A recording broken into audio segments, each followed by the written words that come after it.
দোয়া করে সেটা তিনভাবে কবুল হয়। কয়ভাবে কবুল হয়? তিনভাবে। দোয়া যদি শর্ত পূরণ করে আপনি করতে পারেন, মিস হবে না। হালাল উপার্জনকারীর দোয়া কবুল হয়, হারাম দিয়া দেহ গঠন হলে দোয়া কবুল হয় না। দোয়া কবুলের মূল শর্তই সেটা। এরপর দোয়া কবুলের শর্ত হলো যে সালাত সালাম পেশ করবেন নবী করিম সাল্লাল্লাহু আলাইহি ওয়াসাল্লামের প্রতি, আল্লাহর প্রশংসা নিবেদন করবেন।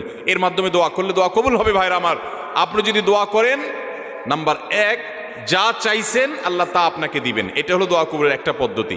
চাইছেন একটা, আল্লাহ দিয়েছেন আরেকটা, সেটাও দোয়া কবুলের পদ্ধতি। আপনি মনে করতেছেন যে আমার এই মুহূর্তে পানি হইলে মনে হয় লাভ হবে, আল্লাহ তাআলা আপনাকে হয়তো পানি না দিয়ে আরেকটা দিয়েছেন যেটা আপনার এর চেয়ে বেশি ইম্পর্টেন্ট, আপনি নিজে জানেনও না সেটা। তো দোয়াটা সেভাবেও কবুল হয় যে আমি যা চাইছি তা হয় নাই, কিন্তু অন্য কিছু হয়েছে যা আমি চাই নাই। এটা দোয়ার মাধ্যমে হয়। তৃতীয়ত, বান্দার দোয়া কখনো কখনো আল্লাহ দুনিয়াতে কিছুই দেন না দোয়ার বিনিময়। আল্লাহর কাছে চাইছে, আল্লাহ এটা দেন, আল্লাহ দেয় নাই, কিন্তু আখিরাতে আল্লাহ তাআলা তার